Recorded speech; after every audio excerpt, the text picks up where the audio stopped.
అంటే టైటిలింగ్ యాక్ట్లో సమస్య ఏంటంటే ఈ డేటా ఎంట్రీ ఆపరేటర్ దగ్గర వీళ్ళు కీ ఇచ్చేస్తారు. మేజర్గా ఫ్లా ఎక్కడ జరుగుతుందని అంటే వీళ్ళకి డేటా ఎంట్రీ ఆపరేటర్ దగ్గర కీ ఇచ్చేస్తారు. ఆ కీ ఇచ్చేసి వీళ్ళు పట్టించుకోరు. ఈ కీ ఉంది కదా అని చెప్పి స్లో విల్ స్టార్ట్. మనము టైటిలింగ్ యాక్ట్లో బ్లాక్ చైన్ టెక్నాలజీ అని పెట్టాం sir, which is tamper proof. ఆ టైటిలింగ్ యాక్ట్ కూడా ఒకసారి చదువుకోండి. Yes, sir. We need to. Yes, we'll do that, sir. Blockchain will bring in, sir. అక్కడ కొంచెం ట్యాంపర్ ఎవరైనా చేయాలని అనుకుంటే కూడా చెయ్యాలని దురుద్దేశంతో ఆలోచన చేసినా కూడా చెయ్యలేని విధంగా నీ సిస్టమ్ను డెవలప్ చేయాలి. Yes, sir. అప్పుడే దీనికి మోర్ మీనింగ్ వస్తుంది. ప్రజలకు బేసిక్లీ ఒక కాన్ఫిడెన్స్ అనేది ఏంటంటే ఇది ట్యాంపర్ చేయలేము అన్న ఇంప్రెషన్ ఇవ్వగలిగితే. Yes, sir. అది నెంబర్ 1.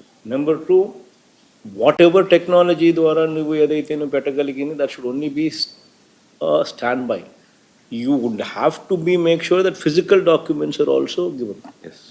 అండ్ ఫిజికల్ డాక్యుమెంట్స్ను గన ఎవరైనా చూపిస్తే physical documents should overrule the technology. Yes. అది కూడా జాగ్రత్తగా చూసుకో. ఎందుకనంటే ఈ టెక్నాలజీలో ఏం చేస్తున్నాడో ఎవడు చేస్తున్నాడో ఏం పెడుతున్నాడో అనేది ఆ డేటా ఎంట్రీ ఆపరేటర్ చేతిలో లైఫ్లే ఉంటాయి, జీవితాలు ఉంటాయి. వాడు ఏమో వాడు లంచాలు తీసుకొని రాజీ పడిపోయి కీ పెట్టి చేసేసి టక మార్పులు చేసేస్తాయి. అప్పుడు ఫిజికల్ డాక్యుమెంట్ ఉండి లాభం లేకుండా పోతుంది. So there's got to be some kind of physical document అనేది ఏదైతే ఉందో అది భద్రంగా వీళ్ళ దగ్గరే ఉంటుంది. So any updating that you do, physical document also should be updated parallelly. Yes. Without updating physical document parallelly, you should not initiate technical updating. Yes. Adi kuda equally important.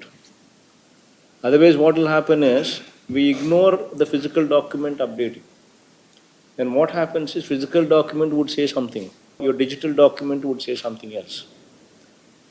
అప్పుడు tomorrow this fellow will come and say కోర్టుకు పోతాడు, ఈడెవడో వీళ్ళ కొడుకులో వీళ్ళ పిల్లోల్లో ఎవరో, this is the original document అంటాడు. Yes, sir. So there's got to be some connection there.